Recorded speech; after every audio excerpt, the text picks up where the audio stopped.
Hello, everybody. My name is Ian Kirkpatrick. I'm an author, idiot, and loin streamer, and today we're going to be talking about Potion Dealers by Lidiya Foxglove. Now, Lidiya Foxglove is a YouTuber with nearly 100 books published between at least two different pen names, and also gives writing advice here on YouTube. She's got over 20,000 subscribers, so you would think that there would be something behind this. And so this book was a buddy read with a friend of mine after the person watched this YouTuber's advice and wanted to get a look at her most recent book for it. So at the time, this book was the most recent, but this author rapid releases, or if you could say extrudes books. So it's just kind of forcing them out there as fast as possible for the content, it feels like, for the sales. So you're gonna see exactly what I mean and why I make that assessment, other than the fact that if you publish 10 novels in a year, there's not going to be quality in there. 100%. I'm sorry. I do not believe in anybody who can write a good novel in a month and edit it and all of that. I do not believe it. So if you're extruding novels 10 times a year, I don't think that you're growing. I don't think that you're editing. I don't think that you are critiquing. I don't think that you're doing anything to become a better creator. But you are free to take a look at these books yourselves. I'm going to talk about like what I think of them and why I think the things I think about them. I think that they should either be considered merch for the YouTuber's web page for the fan base, because they're just an extension of the YouTube page. The YouTube page is not an extension of the books, and they are an ad for the YouTube page. But before we get started and why I think all of that, a couple of things. Number one, if you enjoy what I do here, please remember to like, share, and subscribe for more. Number two, if you would like to be featured on the channel, check out the links down in the description below. The number one way to be featured is through Leigh, the monthly prompt writing contest, where I give you a prompt, you write a short story using that prompt, and on the first video of the month, theoretically, because I'm pulling back to do one video a week probably for the time being, but on the first video of the month, we bask in your creative genius. The second way to be featured is if you are an indie author and you have a book out or a book that is coming out. If you submit the first chapter and the cover, that chapter will be read here on the channel to hopefully help more readers find your work. And the third thing is, if you are a writer and you would like your work critiqued, if you follow the link in the description to crit this, it'll give you all the rules for submitting stuff to have it critiqued here on the channel. There are a couple of them currently, and there will be a couple more in the future when I get back to doing 2 videos a week, and that will return. At the moment, I'm trying to focus to finish, which gets me to the next thing. The third thing is, if you would like to check out any of my books, they're available at any of your favorite places to get books. And I'm currently in like the last dash of the revision for The Legend of Bill Cassidy Book 1, featuring these guys, 3 other people that are not pictured here. And I really, really want to focus on, like, I've fallen behind already, and I was likely doing too much at some point this year, well, multiple times this year, to where I was both burnt out, but then I also didn't have as much time as I really needed to be able to sit down and write it out. So my focus right now is to be able to get a revision out of this book so I can move into editing phase. And so that's one of the reasons why I'm pulling back on the videos, because the videos that I do here are so time consuming, because one, how long they are, and two, when I'm editing them, it's like 3 times as long as the recorded at the, the end time of the video. When I was doing 2 and 3 a week, it was like taking up so much extra time. And that's also, in time with a day job that I have. So we're going to pull back on the videos a little bit, but I do intend to bring back community stuff on Mondays, which will be Crit This and the Fresh Meat feature. So please be submitting, because we do need to have stuff in there if you would like to be discussed. But otherwise, we're just going to be probably trying to stick to Leigh and book reviews for the most part. And maybe the odd video here and there. Just depends on stuff. But I've got a couple of books ready to review at the moment, so we're going to get some of those in, especially for the spooky season. The next one is a bug horror, and then the one after that is a dark comedy. So we're set for spooky season, that's for sure. And I think that's all that I got to say today. I am looking so forward to getting to editing Westies. It's been such a beautiful book to work on. Like, just the characters I love so much. I love that the story is just full of love with within the characters and with each other, and the story of family. And I love the dynamic of all the characters. And I can't wait to move on to the next book and discover more of who they are and who they will become as they go forward. I'm also so excited to work on the prequel with Bill and Silas, because it's gonna be fire.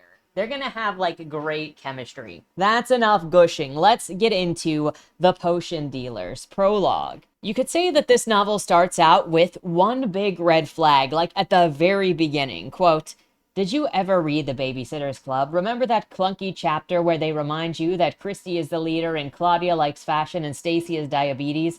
I wish that I could tell you that absolutely everything you need to know is within the book itself, but I've written quite a few by now, so this is that chapter. Or, if you're a different kind of nerd, you can imagine this being the equivalent of the Star Wars opening crawl. But you do not need to read any of the other books. Just this. I tried to make it quick. So, yeah.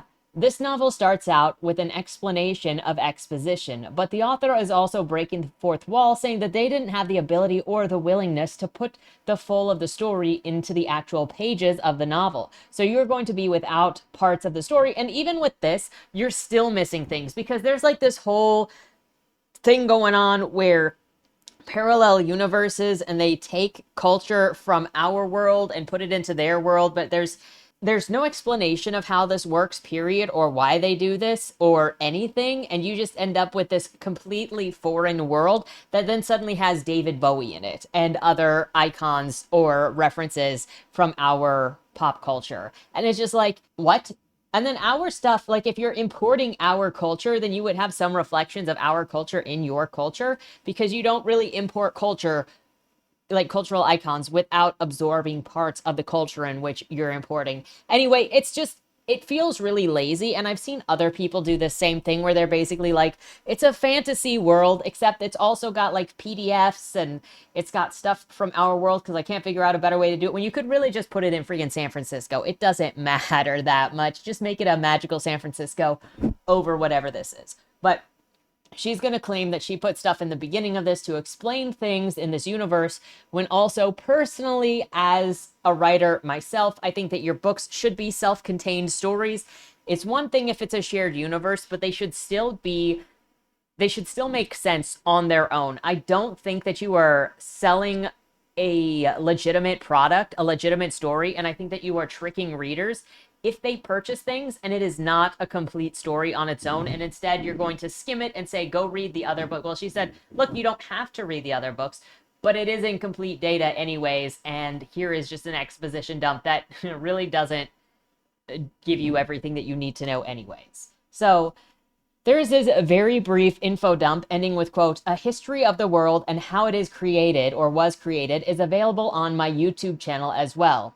And that is what I'm talking about as to why the books are merch for the website or for the YouTube channel. And it is also an ad for the YouTube channel, because she's going, I didn't write the book, so go check out my YouTube channel to get what you should get in the book. That is by and far the most lazy thing I have ever seen in writing. This book is by and far the laziest thing I have ever seen in writing outside of straight up plagiarism. And there's a lot of allusions to other things in this book as well, like nabbing stuff, but whatever.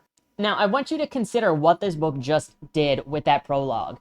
The story hasn't even started, and it's already telling you to close the cover, put the book down, and go do something else. Typically, like with YouTube or with any algorithm, really, they try to keep you there as long as possible so that you're absorbing the content. With books, you want to suck people in so they're getting to know your thing. But this book literally starts with saying, close me and go do something else. And part of that makes me wonder if it's because with a YouTube channel, if you watch YouTube videos, they get ad revenue. So it, again, makes it skeevy that the book is not a book. It's not a story. It's an ad masquerading as a story. So you're going to pay for the ad, and then you're going to get told to go to the YouTube channel if you even want to enjoy this.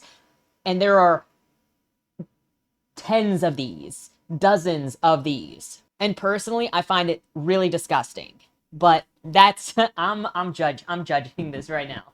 Now, if the author's intention was not to make the book look like an ad, then something should probably change here, because that's just the impression that it gives me. But let me know what your thoughts are on this specific thing alone, where it's like, it's one thing if you put a note in the book to say, hey, if you want extra information, that's just like fun stuff. You don't need to understand the story or the world to get a full picture of it. But like, here's some character profiles. Here's some more background stuff just for the fun of it. Totally makes sense, like the bonus features on a DVD. But if it's like, if you want to understand the world building, I'm not putting world building in this book, so you need to go and watch the videos to understand the world building and the characters by watching my videos. That's questionable to me. Now, going into the actual page 1 of this novel, quote, Livonia always piqued her ears when she heard anyone walking up the flagstones, half from anxiety, half from anticipation, which was strange since it was always a neighbor or a family member. In a tiny town like Fernana, anyone else was unlikely. She didn't advertise her tonics or balms to the trickle of tourists, although Var at the general store kept nagging her to put some on his shelf. Strangers could bring trouble, like her uncle warned. But she couldn't help disappointment when it was just the same faces over and over. Today, her grandfather was ambling up the way. Well, she didn't see him as often as her grandmother, so at least that was something. She opened the door, taking the opportunity to finish sweeping the floor. Good morning. She ejected a few stray bits of dust and dried herbs off of the stoop and then stepped back to let him in. I hope nothing's wrong with Omai. Oh, she's fine, Livy. No, I'm afraid it's Pin-Pin. Goddess, he always says it like he wishes it was my grandmother instead. She had to tease him a bit. Is Pin-Pin one of the chickens? She asked absently, sweeping the stairs behind him. Now, I know you know Pin-Pin. Nobody in the world makes as much good milk. All the goats I've ever had, I'm not sure any of them have ever been better than Pin-Pin. Rashi isn't home? Rashi won't do much about it, but she says Pin's too old. But Pin-Pin ain't that old. How old is Pin-Pin? You're also going to note that there is a lot of aggression at other female characters in this book when it comes to this author, and I would be curious if that's a common thing across their books, if it is approached as competitive and disregard. Like, I mean, Grandma's not even competition, but it's like she's only happy to see her grandpa because Grandpa doesn't come around, but Grandma makes time for you. Apparently that's not good enough. Basically, we're introduced to the leading female in this scene, Liviona, who works doing minor magic in this small town. I don't really know how she gets paid when she's not really putting stuff out there, but okay. She's single, around the age of 30, and her grandfather's come to visit about his sick cow not making milk anymore. Grandpa also starts going on about how Liviona should find a husband to be around for her when she needs help and vice versa. He tells her to get with the tribesman that is super interested in her, but she doesn't want to be with the tribesman, and she says that she doesn't want to get married. One of the big reasons she doesn't want to be with the tribesman is because she doesn't think that they're smart enough for her. More, she cares about an intellectual relationship than just being with a hottie who is a kind of brainlet caveman, which is how she refers to the tribesman.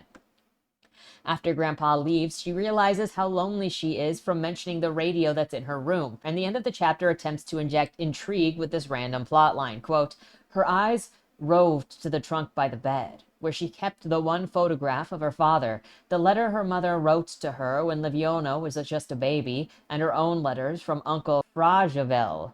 They all bore one message. Never leave Fernana. The people who killed your parents might come for you next. What we see so far is a story that will focus on the loneliness of the main character and a feeling of isolation. That's incorrect. That's not really going to be the focus of the book. At least that's a suggestion from this chapter. It will be heavy on the romantic elements, that is true, within the plot, and this is basically just a romance novel with fantasy in it, and that's barely. The intrigue of the murdered parents just gives her a maybe something will chase her, or a maybe sense of danger, or the reader a maybe sense of plot that can be thrust into the last 30 pages after the rest of the book has meandered. And that is what happens. The way that this letter is mentioned, it doesn't seem like anything that's new that's haunting her. It's just always been there and is tossed out in that moment because it's got to bring it up to tease the reader with something that is immediately going to be dropped and is not going to be mentioned for another 250 pages. She doesn't even have a ritual of like what she's going to do, what she goes through in her house, how she goes about her life when she's living in such a routine way. But as you read the story, you can like see basically that it is a fill in the blank kind of formulaic layout, and it's not really It's not organic. There's nothing organic about this book. There's nothing about this book that is trying to tell the story of the characters. It is just whatever this is. Alfred and his family servants. So we're switching to another character. Like I said, we're not going to really worry about Livonia for a while. Alfred and his family servant, George, arrive in this island town of wild, playful music and spells in order to chase down a spell book left behind by some old man. They find an old woman in the woods who is prolific family ties who wrote all of the spells in Braille, but she agrees to give up the old man's collection to them after being charmed by Alfred. George did nothing the entire time during this conversation, which whatever, he's the servant, he's a slave. Theoretically, they're supposed to be kind of like bros, but he is a servant to Alfred. Alternatively to Livonia, George and Alfred's goal appears to be fame from finding lost magic. How they were brought to this house, why this house or this person is not covered, it's just kind of they're wandering there and they get what they've been looking for in this remote place. How much research they do or who this old man is isn't covered. It's just said that he is important. Alfred and George then go to a celebratory lunch on the island after carrying all of the books down from the above house. It's during this time that we learn Alfred is blind, but you would have thought that it might have come in a previous chapter, or he might have had some difficulty moving the books and whatnot, but no. It's over a phone call that his parents somehow find him at this specific restaurant and called the restaurant to have the phone brought to him so they could talk to him. I don't know how they knew that's where he was. And they say that they found this girl who knew the magic that cursed his granddad and then him with blindness during the war. He hangs up the phone on his family to think about what he wants to do, and then when they call back, he answers immediately. It's literally like, I don't want to talk about this right now. Click, ring, ring, ring, ring. Okay, let's talk. Alfred is told to go back to his plane tomorrow. He's upset about the idea of his blindness being a curse because what if he hates everything that he sees when vision is returned to him and now his life is ruined because he doesn't want to see? Quote, "It won't happen," Alfred said. "In fact, worst case scenario, my reputation as a charming and clever blind guy will be replaced by that of a very awkward normal guy." So he considers himself unnormal by virtue of just being blind, somehow which makes him above normal. At home, his fiancée is doing all of the work to prepare for his wedding because frankly, he doesn't want to get married, but also never said anything negative to it, so he's just kind of letting it happen. Now he is just angry and lashing out at everyone because he doesn't want to get married. His fiancée takes him into a private room to ask him if he is okay, and he explodes on her. Quote, "You're not okay, are you?" she cried. "You don't want this?" "In all of the years that we've known each other, have I ever said I did?" "No." In all of those years, Alfred never talked to Thesia about anything deep either. For all of their conversations, they usually stuck to social matters, politics, music, and films. He paced a few steps. "Would you be disappointed in me if I didn't want the curse lifted?" She drew in a quick breath. "No, of course not. I thought this was something you wanted." "I guess I assumed anyone would at least. Your mother made it sound like a given." "They're pretending to be proud of me. And now, I know that all that she wanted was fucking wedding photos. This isn't about me at all. It's about having a perfect normal son with perfect normal wedding photos and baby photos. It's about the shame that she felt when people pitied her. She's been like that my entire life, and I have been playing along with it my entire life. I've gone to absurd lengths to make her proud, and this is what I get. A cure, finally. The nightmare that was Alfred is finally over. Meanwhile, she has 2 sighted kids, and she thinks Vicky is trash and Ed is adult." He huffs. "I'm sorry. I know Mama has been wonderful to you." No, Thesia almost laughed. "You're sexy when you're mad. I actually kind of like that you're blind. It feels subversive. Everybody around here is so shallow." This made him wince too. Now, that was such a Thesia thing to imagine, that something that happened to him as a baby was subversive. I'm still shallow. You know that he's just not into you when you say, "Hey, I like this thing that is about you, and I think that it's really cool," and then he's like, "Well, I'm not that thing. Don't associate that cool thing with me because no. Like, why would you be like, I'm super shallow?" He's literally calling his own family shallow, and then she goes, "I'm not into shallow," and he's like, I'm shallow. Don't be into me. Also, you're insulting freaking Ed, your little brother, as adult when he's like 10 years old. Are we really just throwing people under the bus for being children when you're freaking 30? Bro, Bro, your 10-year-old brother is allowed to be learning in the way that he is learning, in the space that he is learning. He doesn't have to think like an adult. You are an adult. You should be better than this, but you're not. And this whole rant about blindness does not make sense. He can be afraid. There is perfectly legitimate ways to be like, I see this as part of my identity. I am afraid of what I'm going to see. But him actually complaining, and he will continue to complain in the future, about his parents caring too much about him for him wanting him to not get hurt, is the top part of privilege with this guy. We've also got him saying that they only ever wanted, like, perfection, but we never see them actually pushing him into having perfection or wanting him to be the perfect son. We never see that pressure in the way they interact with him. We just see him complaining about it, which makes him look, one, entitled, and two, like he's lying because he just doesn't want to do anything. He wants to entirely do things his own way, but he's also going to lie about what exactly he wants. He argues with Thessia some, and even when she's only supportive, he still doesn't want to marry her and says that she is the one with walls up around her and is refusing to be vulnerable when he is actually the one refusing to open up to anyone, which, fine, he can project. This is the start of the book. If this is his bad side, if we ever deal with this, but no, he's like, no, you're blocked off. She saw that you were upset. She pulled you aside. She asked if you were okay. I just When she's gone, he thinks more about how he doesn't want his blindness cured, as it is part of who he is, basically, even if his family all think of him as a burden. Quote, Alfred's stomach churned. Was he losing his damn mind? Maybe it really would be great in the long run, ditching the burden of being the blind guy. But in his gut, he knew that he wanted to stay the same person that he always was. He hated that his parents cared so much. That was the burden.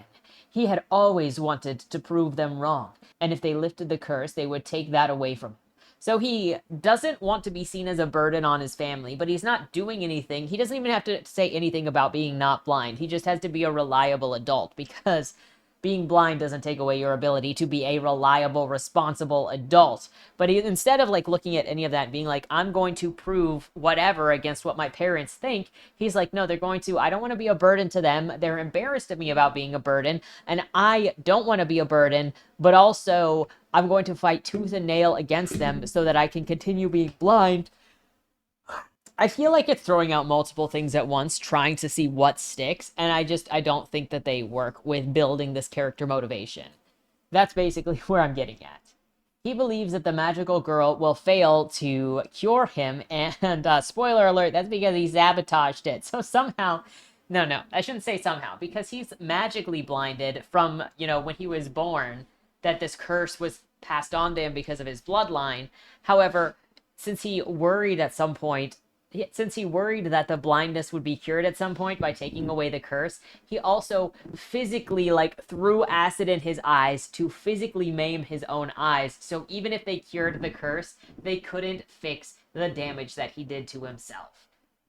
And he knows this. He knows that he did this at this point, but it is pretending for suspense's sake that I don't want to be cured. I don't want to go talk to her, when he knows that it is going to fail from the beginning. And this, again, is a lazy writer trying to create suspension and tension by holding things away from the reader that would not be hidden.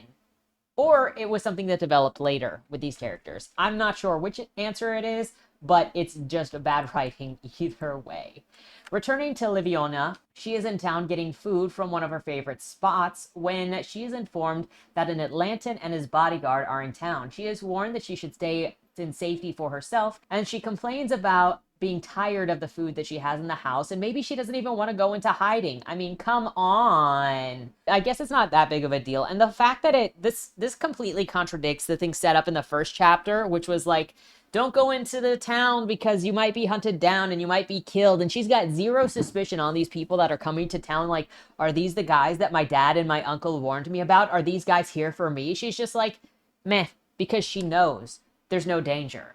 Because the author knows there is no danger. Because there is no actual suspense here. She is also told again about the tribesman who is interested in her, and she shrugs the man off as being too stupid for her again.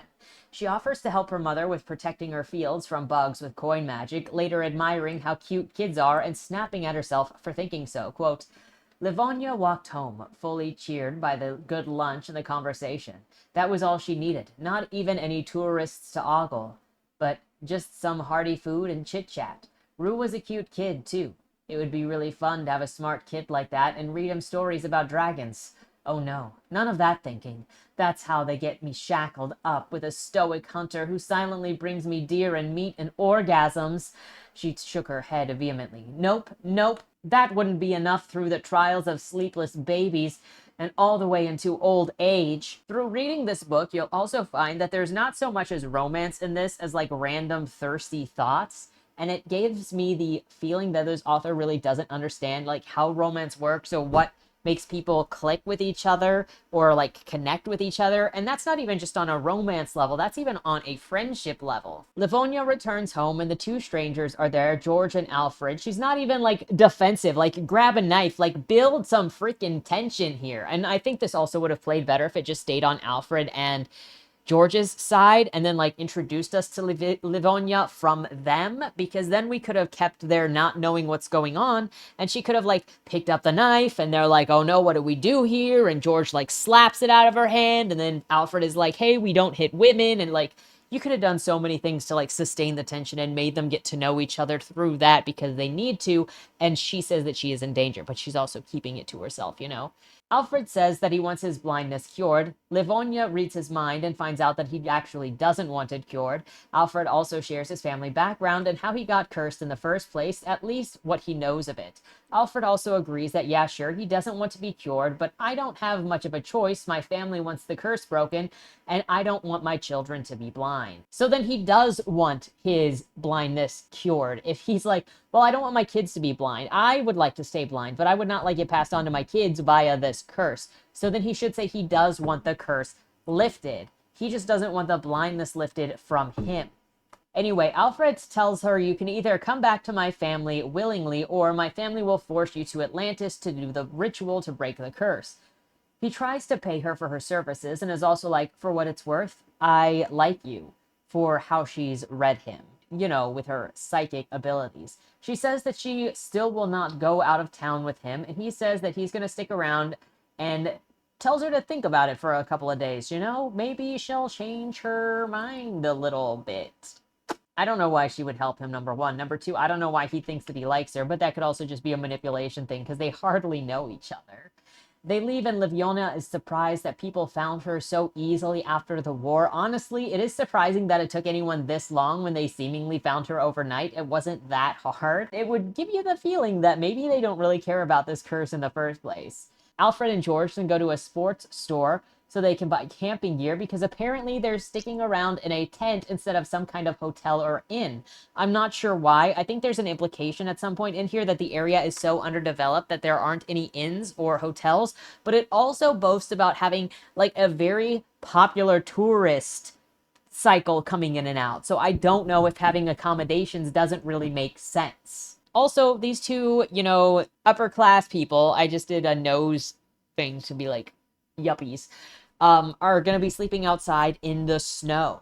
And also, while doing this, George is teasing Alfred about how he obviously has it down bad for this witch girl and way more into this girl than he's ever been into his fiancée. And now Alfred's like, you know what? I am visualizing myself wanting this commoner girl, this witch girl, and I'm getting what it is that draws George to this baker girl that he can't be with in town.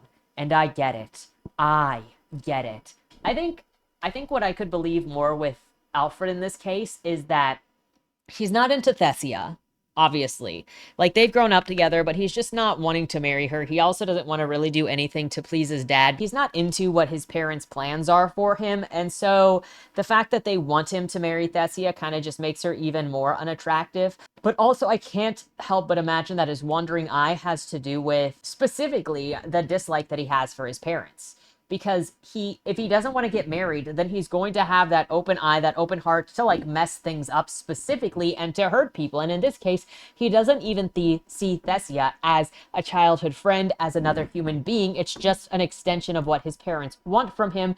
And he doesn't care about hurting her. He's just going to chase whatever he wants. And I feel like the infatuation that he got instantly over Livonia is specifically due to his lack of wanting, and not even just lack of wanting, but his total disgust at being pushed into marriage with somebody he doesn't want to marry for the benefit of his dad. Sorry I repeated myself so much there. I was trying to like work out my thoughts on what exactly I was trying to say. They're also told by the guy at the store that there are ruins nearby that sometimes contain treasure and artifacts. I guess these people are also not very protective of historical digs or documents or artifacts, period, or else you wouldn't be telling tourists, especially tourists that have like a history of having battled with you in the past. Like, they are actually, you would say, tension between the Atlantans and the people from this place, because you would assume, at least, I'm going off what's in this book. I don't know what's in the rest of all of the lore. I should be able to get it from this book. I should be able to get enough from this book. And if you tell me that these rich people from Atlantis were cursed because of this war that happened between the two of them, then you would think that there would be some tension regarding when Atlantans come to this place, that maybe the place would expel them because they know what they are. And if they can't expel them because they are colonized underneath this richer thing, you would still not think that locals would be saying, hey, go to this ancient dig site where you might find some of our things that you can then just take with you. So obviously they don't really care about historical items, historical artifacts, historical magic that could all be in any of these ruins, because they're just telling every other Bob and Joe that comes into town that they can go there. Like, what you're basically getting at here is this guy going, hey, stranger from McRichville, who was also kind of a conqueror like that we fought with before, why don't you just go and check out some local ruins and look at our magic artifacts that we've left lying around? Hey, maybe you'll even get more powerful and you can destroy us for real the next time we fight. It's not like everyone wasn't talking about exactly who these people were when they showed up, so they know. And now you've got locals giving them tips to go and get more magic. But that's what happened, and the two decide the next day that they're going to go treasure hunting while they give Liviona time to decide what she wants to do, which is, does she want to come willingly or does she want to come forcefully to Atlanta? Switch to Liviona trying to sleep, and she's unable to on account of how hard she's thinking of Alfred and how smart he is, because he's so obviously not dumb like the freaking tribesmen that they keep trying to hook her up with in this town. Quote, so rarely did she try to read minds. Maybe it was the sheer act that unsettled her. But she couldn't shake the feeling behind Alfred Bravider's mind. She couldn't help noticing how complex it was. His thoughts tasted like a good book, full of layers, intellectual, worldly. She didn't need to ask to know that he had been to many places, talked to all sorts of people, studied interesting topics, and all of those things that were out of her reach. She craved it. Goddess, she couldn't help it. Nothing wrong with a tribesman or a farmer, but it just wasn't what she wanted. She is also mentally reviewing the letters that her uncle sent, warning her of people like George and Alfred and how famous her own parents were, that it is actually dangerous for her to leave her hometown and go into especially the enemy's bounds. So she's not unaware of the dangers that she's in or other types of people, yet she still decides that she needs to chase down those two strangers who are specifically the people that got involved with her family decades ago during the war, and wants to make sure that they're safe. Not only is she going to go chase down those two strangers that are dangerous, but she's going to do it alone. Yup. Don't worry. It's because there's no danger in this book. Like, you start understanding so much of this stuff when you're reading these types of books that you see the author's hands where the characters are never going to get into anything that is actually potentially dangerous to them, unless it is so they can put on a show of misery, but not actual misery, or any actual pain or any actual growth, or like things that they have to go through because it's a consequence to the actions that happen in the book, but rather everything in here is so curated that you can just see the strings on everything that is going on. It also suggests in general that there's going to be zero character growth, zero character depth going forward, because they're already, like, you can't have character depth in a place where characters aren't even a puddle. Liviona eventually finds her way to the two men's campsite, as well as the ruins that they went off to without asking anyone. She just finds them there on her own. She just wanders into the forest and finds them. She gets offended that Alfred is more into treasure hunting than paying her attention at the time, and he is using an antique magic item to find artifacts in the ruins. It's just like a metal detector, but for magic. Liviona says whatever he finds belongs to the village and then calls all treasure hunters criminals when literally no one seems to care before, and they have no space for keeping artifacts in here anyway. They don't have a town hall, they don't have a museum, they don't have anything where it's supposed to go. She didn't even ask him, who sent you here? How do you know of the magic here? Despite Alfred arguing that he might keep whatever he finds, he does find something, it doesn't really matter, and gives it to Liviona to show, hey, look, I'm not a bad guy, just come with me. He also got hurt by a booby trap, so she invites him back to her place for healing. Maybe meet in a public place and not show him where you live. You still, I mean, I guess he already knows where you live, so never mind, scratch that. Here, Alfred learns Liviona's uncle is living in Atlantis, trying to do politics and get her people more rights among the others, and she's also been told that it's too dangerous for her to explore. But she wants to know what the rest of the world looks like, and she doesn't want to be here forever. Alfred offers to help her find her uncle if she comes with him and breaks the spell, and he'll send her back with some souvenirs from the city. She agrees because she wants to see the world. She also leaves without telling anyone, but leaves a note on the door, assuming that people like probably your grandma or grandpa will come in and not assume that it is somebody like a caper that ran off with the daughter. You know, the two people that fought her parents, or the descendants of the people that fought her parents, totally did not run off with her into doing something dangerous. I mean, they don't assume that because everything in this book just works out, but yeah, sure, totally legit. It was just a really lazy way to do it because, you know, if she'd have gone to her grandparents, theoretically they should have been like, don't go. And then it would have had to work that out. Or it would have been the lazy route where it would have been like, oh yeah, just go, it's fine. And then just like, why is Uncle all of this time saying it's super dangerous when the grandparents don't believe it to be so? If the village doesn't find the disappearance of this one historical magic family daughter, the only one, sussy, and doesn't think that she was kidnapped, I said that I would be both surprised and disappointed, but also not, because the stakes in this book are non-existent, honestly. As they're traveling, Liviona asks Alfred about his people and why he hadn't killed himself yet, since wasn't his leader the one who said that it was better to kill yourself when you're blinded than to keep on living? That's a great way to kill all of the sorcerers in your society, considering it was sorcerers only who were blinded. You couldn't even pass on the knowledge to others. It seems incredibly counterproductive and also a losing strategy to just have them all kill themselves. And also, there is no lore that is, in this book at least, that is built into why they would even say it is better to be dead than to be blind. Like, that doesn't make any sense. And if you want to go, well, it's a sense of shame, okay, show it.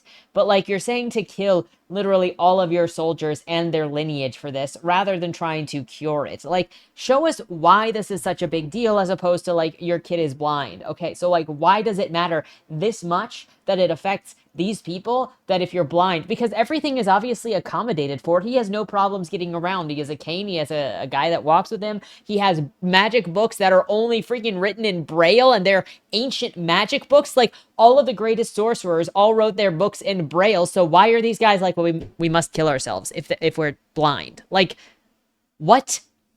And somehow, on top of that, there are no other treasure hunters out there looking for these spell books that belong to the best sorcerers to ever exist. It is literally only Alfred doing this treasure hunting. That is 100% impossible, especially when these sorcerers were part of some well-known war that happened. There would be so many people out there looking for those spell books, whether it would be to sell them or to use them for their own means. Quote, eventually, a little rebellion brewed, and some of the sorcerers in particular decided that they had no intentions of killing themselves, Alfred said. They had worked hard for their skills with magic, and even if fighting magic is usually quite visual, they felt that they could find other ways of making themselves useful. One of them knew that the Fallen Lands had a simple way of writing with raised dots, and they used it to correspond with each letter and to record their knowledge. To be honest, one of them had the idea for using the Glyniver as a tool and not an instrument. Your archive is all the writings of the sorcerers blinded in the war? That's amazing. Some of them were among the best, weren't they? And no one wants them? Generally, some archive or museum often does claim the works of the most famous ones and transcribes them, much to my chagrin. But sometimes it isn't the very best sorcerers who have the best ideas. Usually those get tossed aside. Why is this treasure not being sought out by others? It makes no sense when it is like so worthwhile. But of course, it's because there are no stakes. Everything in this just is in a bubble of what is necessary for the writer. As a reminder, this character is blind, and he says he goes everywhere without trouble, just a couple of bruises here and there, and then, quote, I was bruised to hell and back then. Anyway, as I learned the neighborhood, I eventually ended up at the library. I'd heard that they had audio resources, but when I talked to the archival librarian, she showed me a few of the books. They have a few collections from prominent sorcerers. She told me that she had, in fact, learned Braille telepathically, but that it was a pain in the ass as far as she was concerned. So, she never read them. No one did. How do you learn Braille telepathically? She learned telepathically, so it wasn't difficult, but it's just a pain in the ass, and now she doesn't use that skill at all? Just Alfred. Alfred's the only one. Every other blind person killed themselves, and he is the only one that can read Braille. Or if the others can read Braille, he's the only one that cares to read Braille, apparently. So, like, nothing matters in the story. You literally just have things and then go, meh. It doesn't really matter, honestly, lol. I can only hope no one is seeking the magic knowledge of some of the best users around as part of a scam that they're being told while some powermonger is secretly searching for this stuff. Spoiler alert, that is not happening. There are, like, this is what annoys me so much, too, is like I read books and I can see the laziness in the books because I can also see the ideas in them that could work, the foundations of things that could work if the author decided to take time and sit down and revise and see the story for what it actually was, let the characters exist. And yeah, it's going to be a little bit of extra work. It's going to be actually a lot of extra work because they're not going to just do as you say. And there are going to be things that get in their way because that is life. That is what happens. But lazy writers don't ever want to revise, don't ever want to actually have things that confront their characters that they can't get out of easily. And I understand that's what my first drafts look like sometimes. Oftentimes, there are a lot of scenes that are just like, get me through that. And then when I come around with a revision, I have to fix them and do what is actually necessary and what actually makes sense. And the scenes completely change in a lot of cases. And yes, it is a lot of work. But it's a better story. And this does not care about the story. It just cares about pushing stuff through. I don't even know what the point of this is other than pushing people to the YouTube channel via pushing out books that are sold on Kindle and getting a little extra money that way. Whatever. Neither of these two know what happened between the previous generations that they're related to that caused the war, so I guess there is no real history passed down about the war between the two, oral or otherwise, which is also a choice to be had. You'd think that there would be literally something that they say to each other, but it just feels like a failure at world building and just shrugging it off, because how is there not even propagandistic reasoning that is passed on that Alfred could be like, this is why, and how is there no, like, Liviona's father and uncle are like, hey, you're in danger if you go there because the Atlantans will attack us because of the war that we got into. And they never said what caused the war, why that happened, that they were greedy, or come up with their own reasons as to why they think the rich people did that. Come on. Again, it's a lack of thought. None of this stuff should exist in a vacuum, but it does in this book. This section ends with Liviona looking forward to meeting her uncle finally. They wander around a field for a bit first, so Liviona can see the country that she's never seen before since she has never left her hometown, and then they get to the airport. She is overwhelmed by everything, and Alfred is educating her on what a plane and carpets are. Remember, she knows what a radio is, but somehow not airplanes or new carpets, despite also her area being near enough to an airport that they can just take a plane there, and they have a bunch of tourists. So, like, Liviona is set up to be both the most naive, like, girl left in the woods, village girl that has ever existed, but she also has enough interactions with other things, technology, that it doesn't make sense. Like, she's not in a remote place. They have roads. Alfred freaking drove a car there. Well, George drove a car there. Alfred sat in the car. Also, the airport is described as basically a bustling international airport, mind you. It's not even like a small airport that is like private planes only and maybe one airline. It is freaking bustling international airport, which means lots of traffic, both via car and in the air, and lots of foot traffic. So how is it that she had never seen a plane before, does not know what a plane is, when they would be flying over where she is? She's had to have been here at some point before. She has to have been. At least, well, Quote, they're extremely safe, but I have teleportation stone, he said. If we go down, grab my hand. We're bailing, he added. Let me get these tickets, Bellora, and then I'll tell you all about planes. You'll feel better if you know how they work. He turned back to the counter, tapping on the cane in an arc as he walked there, careful of other people hurrying with their luggage. She felt like she ought to help him, but he seemed confident without help. She didn't mind just having a moment to take it all in. The airport felt like another universe. The lights were bright as day, the building so vast and open. What was all of this space even for? People were flowing through it, carrying bags and pushing around racks with multiple bags, everyone dressed up and excited. She was dressed more like an older woman in her homemade blouse, her simple felted coat that Oma had made her 5 years ago, and a wool pinafore dress that fell past her knees. So apparently in this universe, people don't fly on the plane in like sweats like people do here. But also, why is this not just like a small town airport? Like, why does it have to be an international airport? And also, he has a teleportation stone. They don't even have to take the plane. Why are we doing this? Why are we doing this? I get that Liviona is supposed to be like this country girl to the point that tribesmen are a normal thing for her, but this book is not establishing what is normal and what is abnormal, and you also don't have a chance, and you also don't have to have been on a plane to know what carpet is. There are other places where you might run into carpet, and it sounded like she had a normal house, even if it was all with wood flooring. She could say she'd never seen carpet before, but to be like, I don't know what carpet is, doubt it. Once they sit down, Alfred explains to Liviona what airplanes are, quote, George joined them, and they walked to the gate, and then they sat to wait, and Alfred told her all about airplanes, explaining terminology like he really enjoyed this sort of thing, and making the airplane wings shape with one hand, while his other hand became the air lifting the wings. She could see that he related to the operations of the airplane based on the shape of it, and imagined him having an airplane toy as a child. He was probably a curious kid, who also had a lot of questions. She noticed again that he had very expressive hands, and she noticed George noticing both of them. He gave her a look that said, yeah, I know what's going on here, and I'm not saying a damn word. What does that even mean? That he's trying to, I know that he's trying to show off, and I'm not saying a damn word. Is that what we're doing? Maybe she should have lived in a village hours away from an airport as opposed to within driving distance. I don't know how she wouldn't know what a plane is when she knows what a radio is. This is so selective in what people know and what they don't know.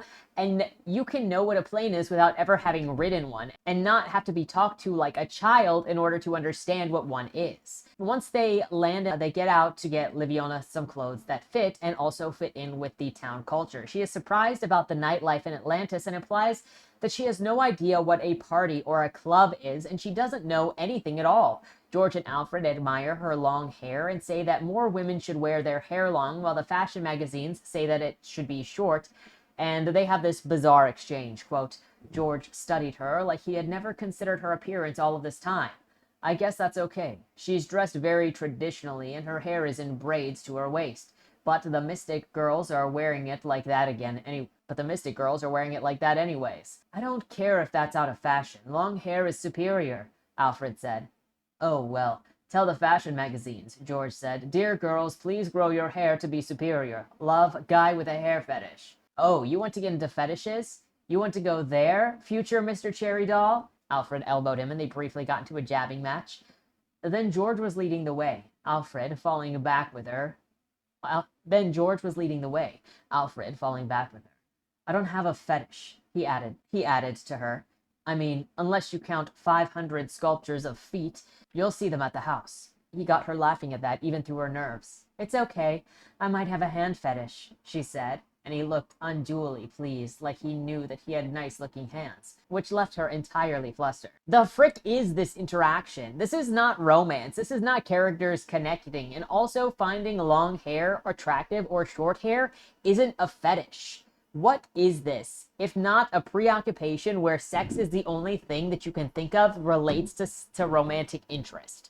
While shopping, Liviona finds a dress and is thrown off when in the dressing room she encounters a zipper for the very first time. So again, radio, what the frick is a zipper? I can freaking, and you know what? If she's got a radio that plays music, she's got CDs, she's got tape cassettes of some kind, she might have the radio, so they have radio waves there, they've got radio towers there that get stuff like that. So what is the regular limit of this town? Anyway, quote, Liviona puzzled over the dress for a moment. She knew what a zipper was, but she had never seen one before, and it took a moment to figure out what to do with it. Is she 4? If you want her to be a naive tribal girl who doesn't know any better, then it didn't quite reach that with this bizarre amount of knowledge that she has when the nearness to the airport and the literal tourist attractions in her town. They're literally talking about an Olympic stadium that is in her town being built for the next Olympic Games because they have that. And she is somehow acting as if she is completely untouched by any sort of civilization. She comes out in her new outfit. Everybody approves of it. She's bought a coat and shoes and tights as well, and then they leave. She's still thinking about how her mom blinded his grandfather for a reason. They had to have been bad if they were being punished by her mom.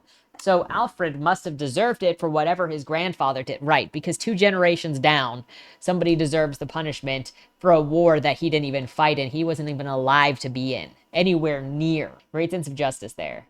They drive to Alfred's house, and all the while, he now says that his grandfather was a villain and his dad is a jerk. We have no reason to believe why he thinks so poorly of his father or why he'd say this when his dad hasn't acted poorly. In fact, his dad really hasn't been in this book at all. Aside from being rich, we have no sense of the culture of these people, as Alfred keeps acting like what would be normal culture, like arranged marriages, are odd to him. He also mentions that his parents only married to get telepathy in the family because of the blindness curse that he has, and telepathy made it easier for him to exist. So they're really not ashamed of him. They're trying to help him the best that they can. They literally married to have a better chance with their kids who were going to carry on the dad's grandfather's curse, and his dad blind as well.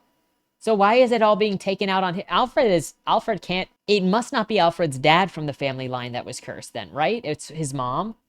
Liviona feels very out of place and is reminded Alfred is a man wearing a mask because he has to get through society. Liviona meets Alfred's mom and she immediately thinks lesser of her because, quote, she acts like a typical woman from this area and women are shallow. Quote, is English a place in the Fallen Lands? England. Yes. Oh, I'll give you some novels and poems to read, and you'll see why I found it so romantic. The guest room is decorated in my best attempts at an English country house. Thad thinks that it's too fussy, but you don't let a man decorate a guest room anyway. Alfred's mother seemed lost in the fantasy world, while her husband ran his business. That tracked with what she knew about Doraemon women. They were only good for raising kids, so when the kids grew up, they had to entertain themselves with anything they could find. Privately, Liviona had to agree with Thad about the fussiness. The room, papered in the elaborate pattern of pink poppies, was decorated to the last inch. A marble fireplace was arrayed with knickknacks and books, and a canopy bed had the blue velvet ruffled curtains and ruffled bedcloths in the pattern of the blue flowers wreathed in white. Something that should be considered here is she is judging this woman as being shallow and having nothing to her in a culture that tells the women that they need to not have hobbies and they need to get married and they need to have kids and that's all that they need to do. So then when they become old enough that their kids have moved on and moved out, then the women have been brought up in this entire culture where they have been told to never have their own identity or interests or whatever because they owed their life to the men and children in their lives. And she is going to blame the women for being boring. She is going to side with the men in this society. And I told you, it's because this book just like continually insults the women that are not the main character in a way that makes you raise your eyebrow. That's all that I'm going to say on that.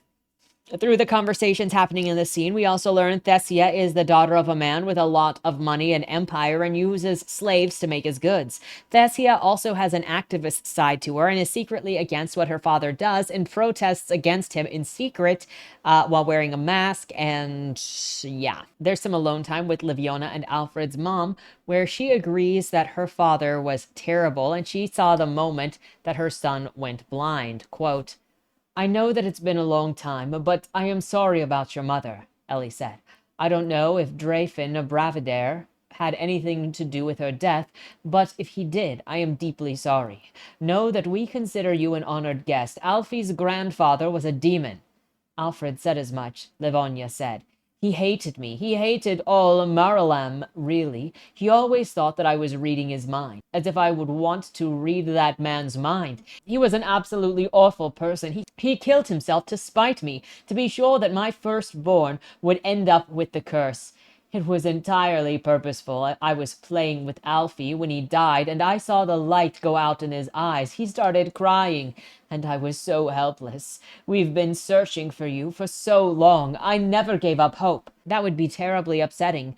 I certainly don't mind lifting the curse. Liviona couldn't help but feel for Ellie. It wasn't unusual for Doraemon women to marry as young as 19 or 20. Livonia thought of young Rue and his imaginary dragon back home. He was one of many villager children that she had known since they were born. She had delighted with Samiral over playing peekaboo with him and watching him watch butterflies from his little pram. And if it was her own child, it would be devastating. So Alfred finds it so terrible that his family worries about him and wants to help him when the blindness that cursed many caused them to kill themselves. I don't understand why he is so against why his parents care, or the fact that he is so brain dead to why his parents care. He goes, I don't want to be a burden, and that's all that they see me as for being blind, but they have been searching for a cure for his entire life, hoping that he doesn't kill himself. It doesn't make him relatable, and it doesn't make his story want to be followed. And he obviously burned his own eyes, so even if the curse was lifted, he would still be blind, and yet he blames his parents for caring too much. Alfred thanks Liviona for visiting to do this, and then leaves her with the book Pride and Prejudice, because that exists in this world. Alfred tells Liviona nothing that she does will fix the curse because he sabotaged it anyway, and he's going to tell his family that he can't be fixed and isn't into all of the expectations for him. You know, he could have done this well before he went on this quest to drag this random chick out here into this town that, you know, she knows nobody, she wanted nothing. Like, he could have done this a long time ago, and maybe he should have, and that was why he was in the village in the first place, is he was getting away from the expectations of his family to do what he wanted and running from his parents. Like, but nah. Liviona is then introduced to Thessia in the morning and immediately is judging her as beautiful and desired, but absolutely fake because everybody in this sucks. Thessia is nothing but kind and complimentary. At breakfast, Alfred storms out. His parents are mad about his sabotage, and everyone is pissed at him for doing what he did. It really goes to show you just how selfish Alfred is, that he has zero empathy and doesn't understand his parents at all, doesn't try to, and then gets mad at them for caring about him. His grandfather committed suicide over his blindness. Of course, they're going to worry about him and be pissed if the family curse gets carried on because their culture says that you should kill yourself if you're blind. And this happened to freaking war heroes. Now, for some random reason, they're going to go look for Liviona's uncle. Maybe it's just to get out of the house. There's not really a reason there. They go to a political building where they assume the uncle might be, and the lady there that greets them is suspicious and says the guy isn't there. They leave, and Liviona is suspicious that she is being lied to, so Alfred offers her a place to stay in his apartment while they further investigate possibly what happened to her uncle, because maybe this is not going to be as easy as they initially thought that it might be. They get to George and Alfred's bachelor pad. Unhappy with the food offerings, George and Thessia go to the store while Alfred and Liviona look over the book collection, and Liviona admires it. She asks Alfred, has he ever talked to any of the soldiers whose books he has, and he's like, nah. Probably because most of them killed themselves. He also says the cure for the curse is an adventure. That doesn't turn into anything. I don't know why that's in here. But despite how Alfred brought Liviona to Atlantis to break the curse, he instead is taking her to random concerts for a super huge pop idol. I don't know how they have 4 tickets for this all of a sudden and it's not sold out or whatever. Her fiance and George are also going. So at this Cherry Doll concert, while George and Thessia, his fiance, are focused on the concert, Alfred is over here flirting with Liviona, telling her that she should move in and stick with him for a good time. How he's able to find her in the crowd in this loud venue area, I'm not entirely sure, considering he can't see. Somehow he knows exactly where she is. You'd think that maybe he'd have his fiance or George nearby and be holding on to them as kind of a habit for how to navigate a crowded space. He would have something as opposed to just being able to know what's going on at all times, as if. And Liviona is over here making up excuses for why it's okay for her to pursue this taken man. I cannot stand cheating. I cannot stand people that lead people on like this. I cannot stand stories that are like, but, you know, he's just not into her. So, if I mac that daddy, what's lost? Respect. Respect is lost. Her cheeks warmed as she glanced towards where Thessia had disappeared into the crowd. Thessia is nice. She is nice. It was not the tone of a man giddily in love, an arranged marriage. Is George watching out for her in this crowd? He asked. Yes. They're both up front, dancing together. This is nothing but a woman infatuated with a taken man making assumptions for why it's okay for her to try and to violate someone else's relationship. He's not happy, he's not into it, and you're willing to hurt the other person involved so that you can please yourself. Meanwhile, Alfred is out here asking Liviona if she wants to stay in Atlantis and work underneath him because magic users are rare and it's being forgotten. Why don't they freaking mine these people from these villages that they've conquered when they're such terrible people anyway? Alfred also complains about how Thetsia's father runs factories with slave wages. It used to be with slaves, but now he pays them at least just a little bit. Thetsia's supposed to take over the father's factory, and she plans to set the slaves free, but can only do that if the father doesn't catch on to her plan. Since she's trying to be covert about it, it's kind of awkward and kind of stupid, silly that she is so outward about her activism when it is described that she needs to be very quiet about this so that she can still inherit the thing, and that the cherry doll event relates to the rights that Thessia is fighting for. You don't think that this big concert is going to be talked about somewhere, sometime?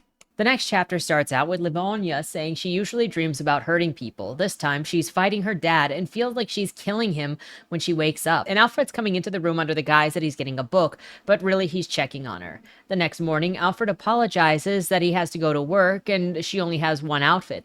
Livonia thinks about how this is temporary and she'll take all of the gifts that she can get because why shouldn't she? She deserves them for just being here and for what these people have done to her. She leaves the house with Alfred and George and thinks about how he looks the same as everyone else in town who is just like him, perfect and dark-skinned. Alfred takes Livonia to his office to show her where she will be working for the next little bit and meets this skeevy older coworker who is introduced as having an affair on his wife and child. Which is funny how hard this is reaching to make this dude look like a lech, and he is. Don't get me wrong, he is. But you can't use this guy cheating to make him look bad when Liviona and Alfred are also cheating and ignoring Alfred's fiancée instead of just breaking up with her.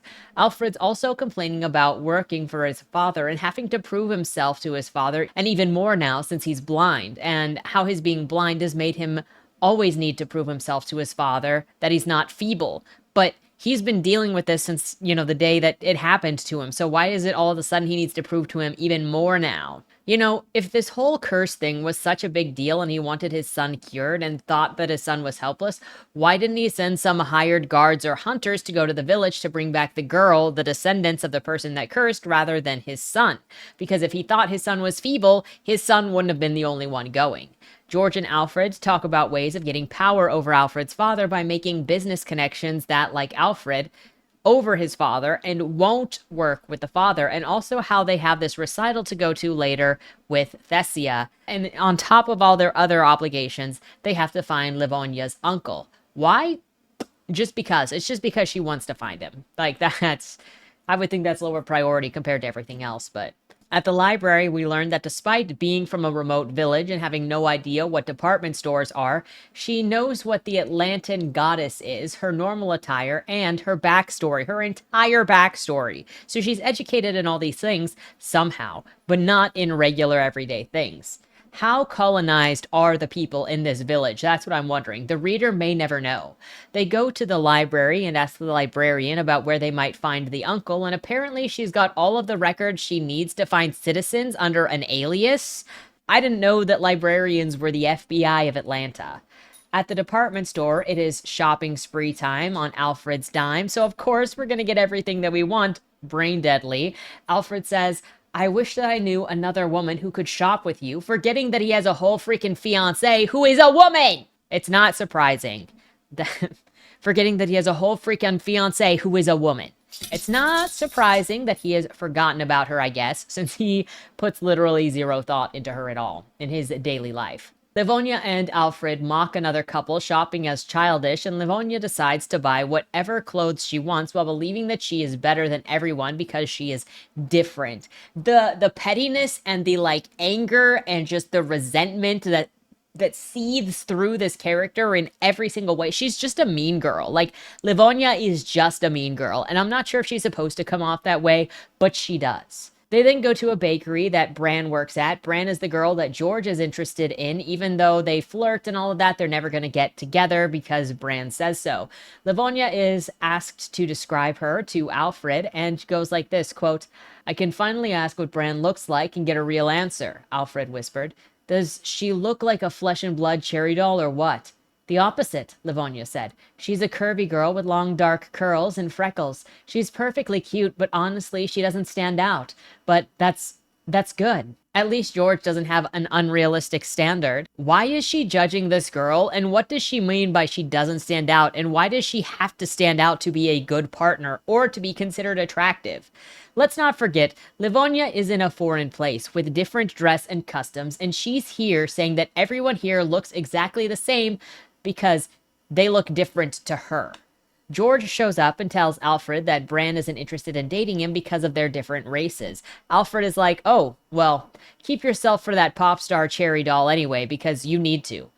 Bro, you're drooling over other women while saying you want a different one. Perhaps that is why Bran won't commit to you, because she's not like looking to be your side piece or to be the person that you like project the sex doll onto. The sex doll that you project the real girl you want to be with onto. Alfred had to go to his fiance's choir performance, so George is showing Livonia television and movies, and Livonia doesn't know what sitcoms or cartoons are.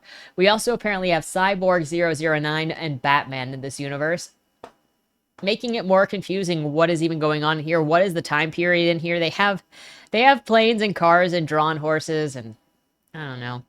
All the while, Liv is separated from Alfred. She's thinking about how sure she is that Alfred doesn't like Thessia, so it's okay for her to pursue him. And then when they're together again and Alfred is complaining about how his people are monopolizing magic to control who has it and to make a bunch of money.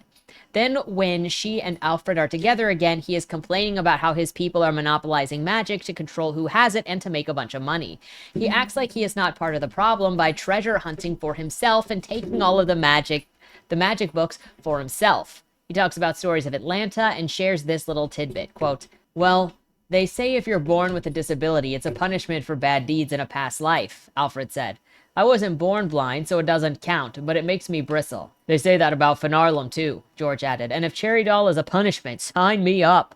Which, from George, that is a weird thing to say, since Cherry Doll is a soul sex slave, seemingly sold by corporations as a sex doll pop star. George, you're already an indentured servant. You want to be a complete slave with no free will and forced to come out of death because your soul has been forced into a plastic body? This has not thought through its doll thing.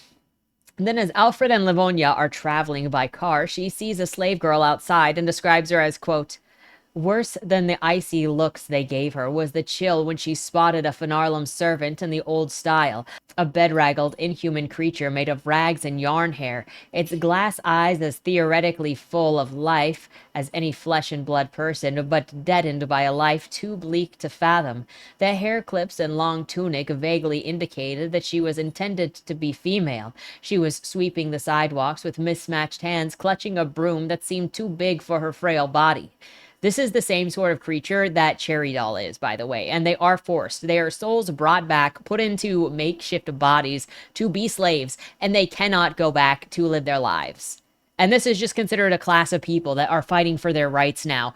How about their right to sleep? And George is saying that he wants to be this because this is a cool punishment. Anyway, Liv, George, and Alfred are going to the sorcerer's house, and it's dark by the time they get there. For some reason, Liv is supposed to be the one who charms this guy, even though she's got, like, no idea of the social anything in this place.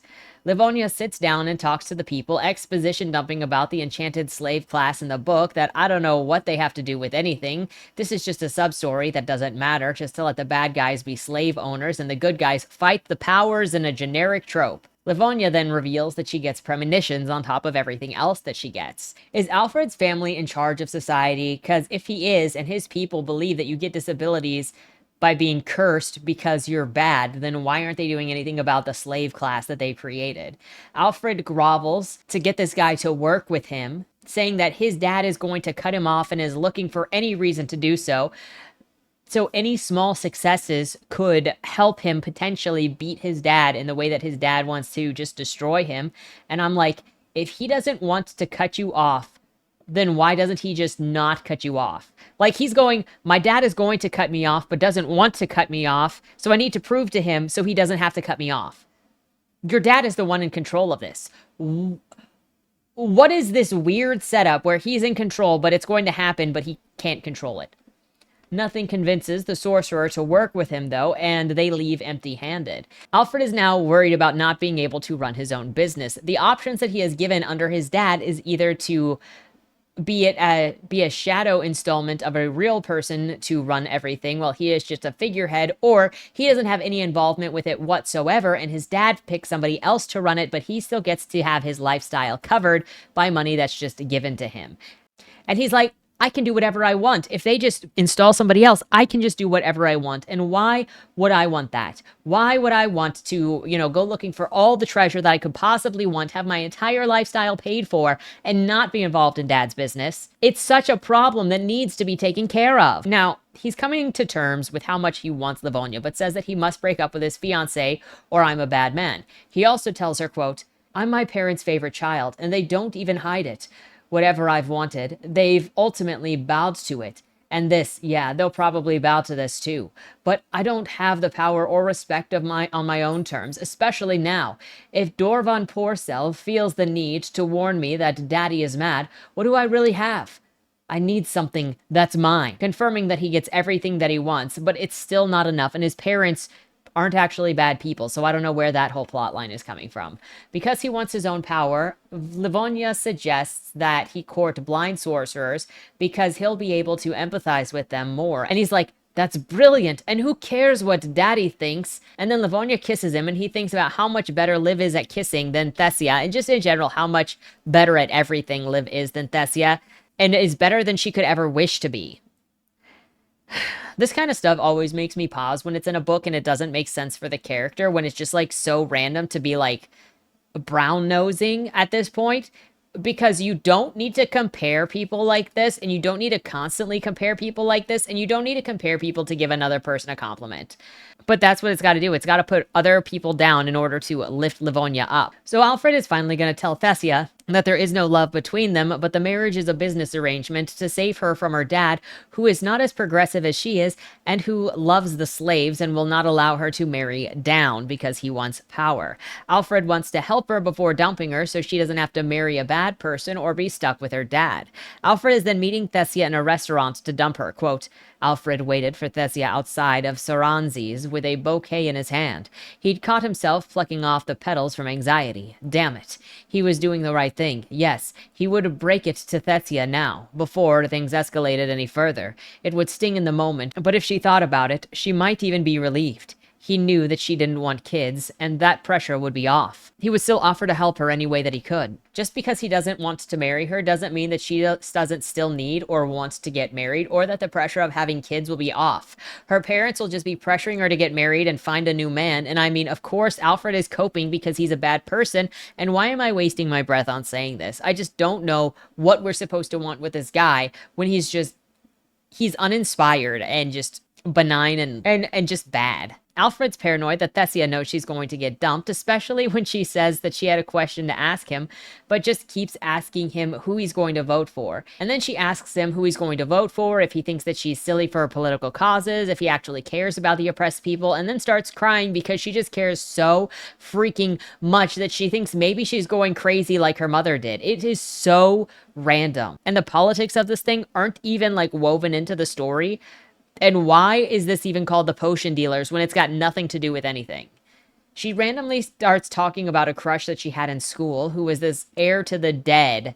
And Alfred is like, bro, I can use that for my means of getting a business. If she wants connections to that guy, I could get him as a business brother. She also calls Alfred a naive rich boy, which offends him, and he thinks about how he likes a relationship with Liv much better because, quote, Livonia's entrance was a stark reminder that he wasn't especially turned on by protecting someone vulnerable. It was a proper dynamic for a marriage, so he could almost convince himself that he liked it.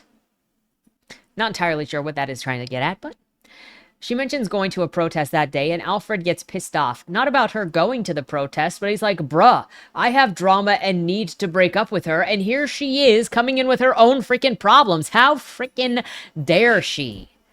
So they break up. She asks if they can keep it a secret from her parents until she finds her own independence, and he offers her a place to stay if she needs it and needs to get away from her dad.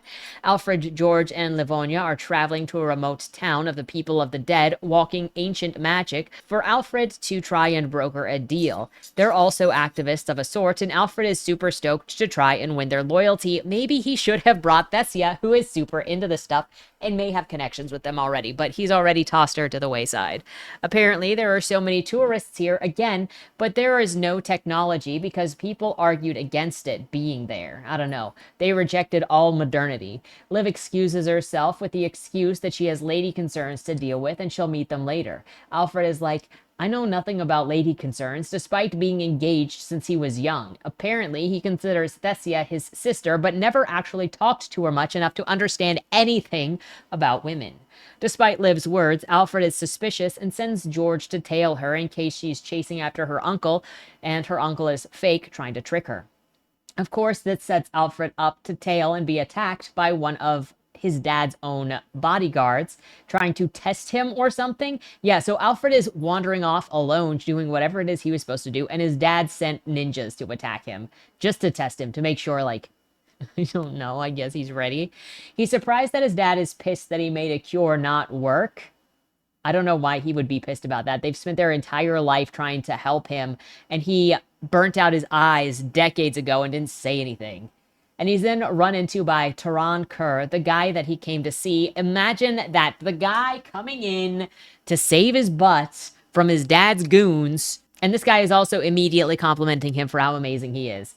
The guy also chooses to insult his wife randomly. Quote, "It would certainly ease some of my frustrations, but Aja crystal is so expensive, it is so limited, I could sell all my girls to a good school and pay for all of their weddings and still not match the cost of the crystal. It also has been 40 years now, and I didn't marry a looker, but in my mind, my wife and girls are as cute as can be, and I'm a handsome young buck. One thing I know, if you have a good wife, you don't rock the boat. Of course, that's why those so-called curable curses aren't really that curable at all. No one can afford those curses. It's astonishing how often people don't realize that. But if you're from the families, you do know." There's some underlying issue going on here where every single character talking about their partner compares them to someone else and says that they are lesser, but that's what they settled for. Maybe it's just me. I accept that I'm kind of atypical in a lot of ways, but I didn't think that it was so strange to not compare your partner to others and to just see them as themselves. I don't even think that you should be thinking of your friends in that way. I don't know.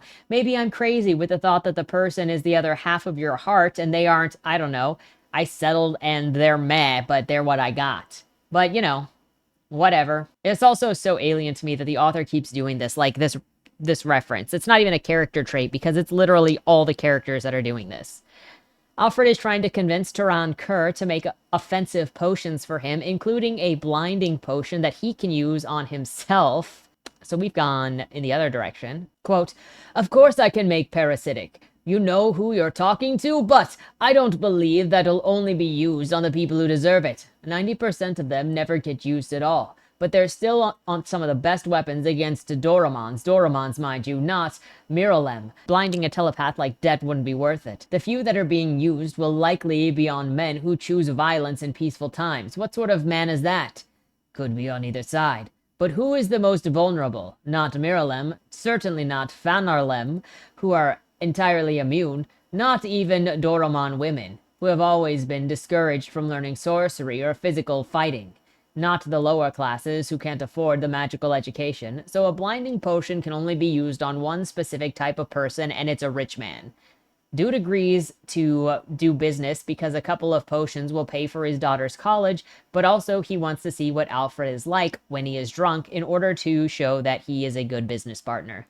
Livonia goes to a psychic to see if she can get contact with her parents. The psychic contacts her dad, who isn't seemingly dead, and tells her not to look for him. There was a female voice in there saying that it had been looking for Livonia for a while, and she runs out of the psychic in tears and runs into George, telling him everything and saying she might be in danger. George says, "Don't worry about it, we're used to danger," and then details how he is always going to be an indentured servant to Alfred because he wants to be there, and his children will be born into that life, and he doesn't need to try and do better for his children. They can all just be indentured servants to Alfred's kids as well. They meet up with Alfred again, and he's gotten them lodgings, and she is obsessed with where her father is now, not heeding his warning. It shouldn't be so surprising that she is in danger or being told she's in danger because she's got letters that she has referenced that she would be in danger if she left town, but she's apparently forgotten all of those. They go to Tehran's house, and she tells him about her dad saying that she is in danger and her uncle may not have ever existed, and she's like, "Can you help me track him down?" Alfred's like, "I've got magic for that, and we can use it at the political rallies that he might be at so we can track him. Also, I've learned some things today after being attacked by my father's goons." Quote, "Your father sent someone to beat you up just to prove a point?" "Yup, and it worked. When I was trying to fight him off, I got a few hits in, and considering Papa sent him, he was going easy, I'm sure. I'm really questioning myself. Like, maybe Papa was right. I do make hasty decisions, and Papa is thinking long term.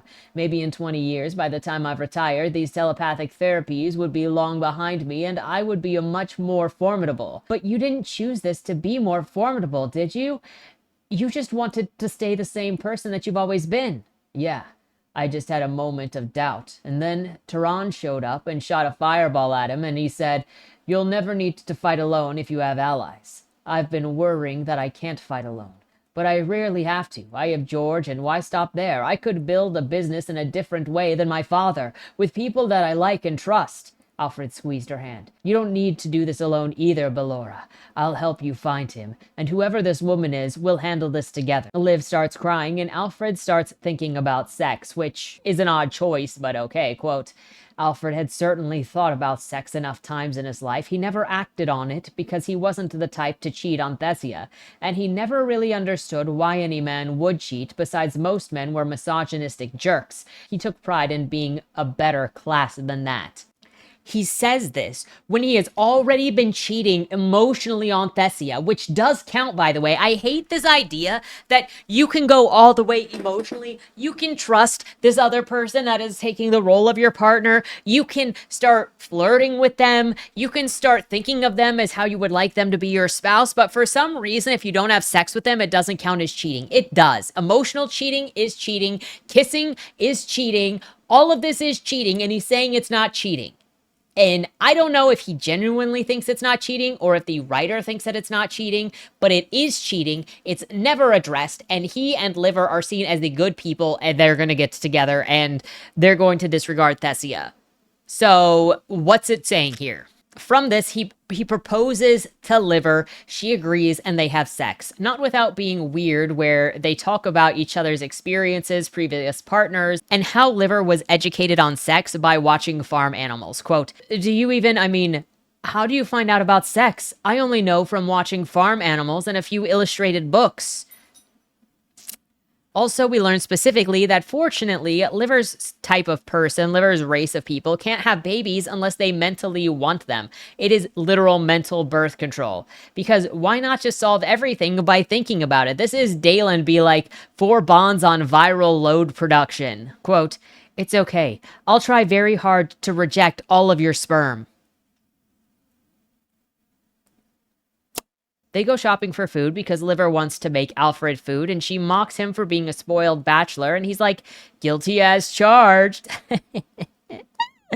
At home, Alfred is saying that he is definitely getting disowned, and he wants to break off the fake engagement as he is required to keep doing things for Thessia so long as they're putting on this act. So earlier when he was like, "I'll help you out so you don't get in trouble until you find something else you want to do," he's like, "Nah, fuck it. That's too much trouble. I don't want anything to do with this." Some guy named Ed will likely inherit the company when he breaks up with Thessia. I don't know who that is. We don't really have much other than previously when it said Ed was adult and his sibling. Obviously not going to his sister. Liver says that she doesn't care if he's poor, and Alfred is worried that the one potion from Terran Kerr won't be enough when Kerr said that he could put literally 4 children through college by selling that potion. I'm pretty sure that you could build a business off of that. I'm just saying. They both exchange ideas on how to help Alfred succeed with his independent business, and Alfred is like, I'll go with your plan if I can stroke your hair, and then they teach each other about fetishes. The two of them then meet some randos, strike up some deals. Liver tells Alfred that he should get stoned and drunk and party to make these deals happen because he is too uptight to be doing negotiations. I don't think doing negotiations while inebriated is probably the best and the most legal way of doing things, but okay.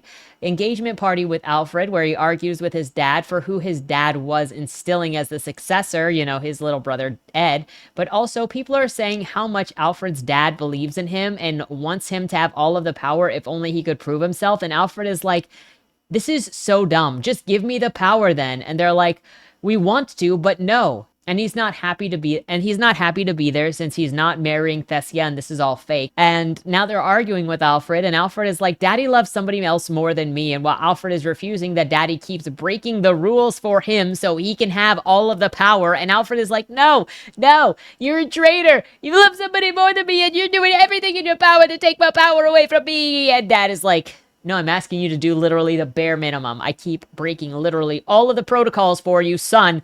Do the bare minimum. And Alfred's like, but I'm blind and you hate me because of it.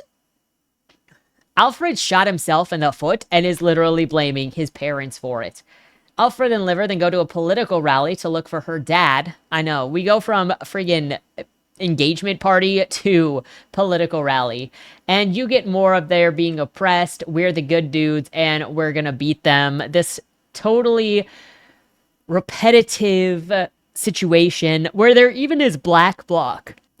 It doesn't make sense in this world. It just feels like lazy writing. Again, grabbing stuff that is visually familiar and just stuffing it in something to write a book. Quote, we own this city. Who runs this city? We own this city. Women like my mother run this city. Immigrants run this city. Fanarlum run this city. Working people run this city. Kalan Jaren thinks that he runs this city from his palace on the island hundreds of miles away. The merchant class that does his bidding and gets rich off it thinks that they run this city, but we will show them that power is and always has been in the hands of the people. The crowd went breathlessly quiet as he spoke and then screamed and chanted at every opportunity.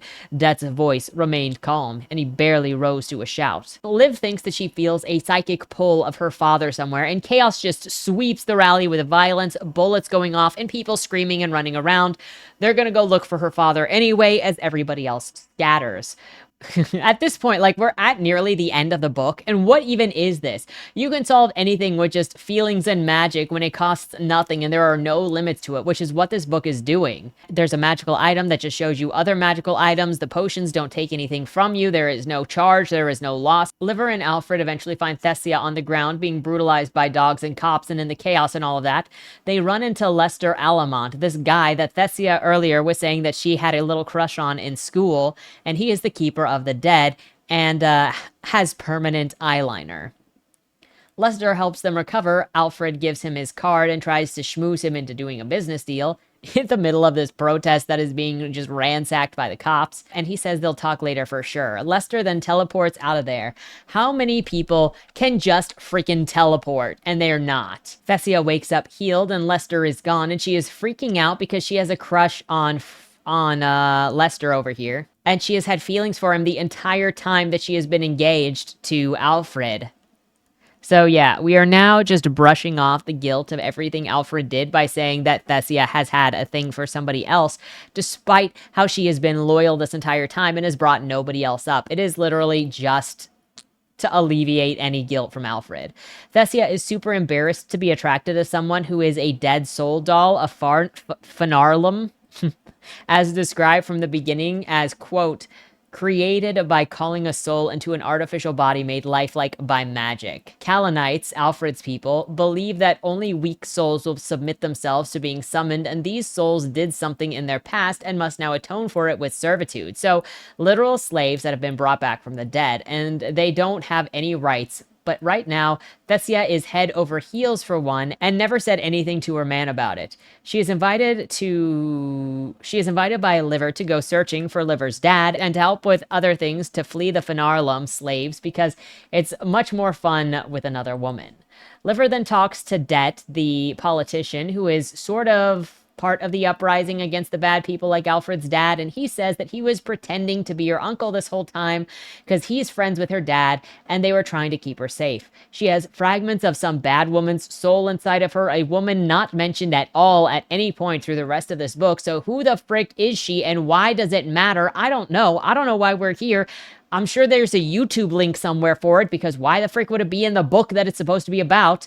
The politician man is like cat's out of the bag now, so oh well, we'll have to deal with what happens now. No reason to hide anything. Also, your dad's soul has been ravaged, by the way. He's kind of kidnapped and he's lacking in emotion. He still cares about you, but he just might not be able to express it because he's basically a dead-eyed soul.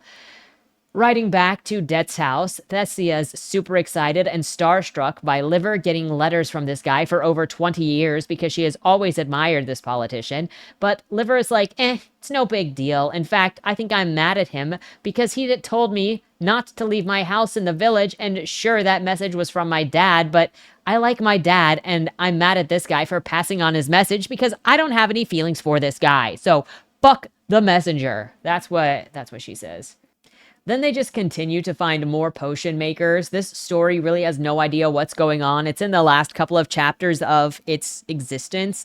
And suddenly we're remembering that we're supposed to be making deals with potion makers. And we're just going to summarize through all of that. Don't you worry about it. The potion making is easily the least important thing of any of this. And in fact, this feels like a summary just to set up side characters that may exist somewhere else, and they're like, oh dang, how did this potion empire come to be? And it didn't even try. I don't know. Then we eventually have this random psychic battle with this person named Uret, and Alfred and Liver. None of it means anything. It's so random. Uret teleports away with Liver, saying that they're going to merge, basically. Uret is the evil lady, bad lady, that's got fractured soul bits inside of Liver. And she likes Alfred, and she's like, it'll be good when I become you, because I'll just continue to, like, date him and sex him and stuff and marry him because he's pretty cute and I like him too. So, like, good job, sis. Good job picking. Alfred is then going to chase after Liver, but a pirate ship attacks a cargo ship, and he calls some dudes with potions to fight off the pirate ship. Yeah, where is all this coming from? I don't know. I feel like some people think if you backload a bunch of action to the end of your novel, it erases the garbage that is the entire novel because people just go so wrapped up in action. No, it doesn't work like that. At least it doesn't on me. Alfred knows that this battle with the pirates is a setup to make him choose between his business and Liver. He obviously chooses Liver over work because, obviously. As Uret is trying to merge her soul with Liver, George and Alfred show up and rescue her, but everything is going on in her mind right now. So it's more just like, just like, wake up, Liver, wake up. Liver defeats Uret and maintains control over her body. Thessia is introduced to Lester, and they're going to be a team now. Alfred's going to get kicked out of his house for disagreeing with his dad, and they end up going to a party and agreeing that life is an adventure in the future. Quote, give yourself some credit. You've given me so much space to be myself. Sometimes it's going to be scary or dangerous. We can all do this together. We're all in this together. Oh, yeah. Yeah, that's in here. It's in here.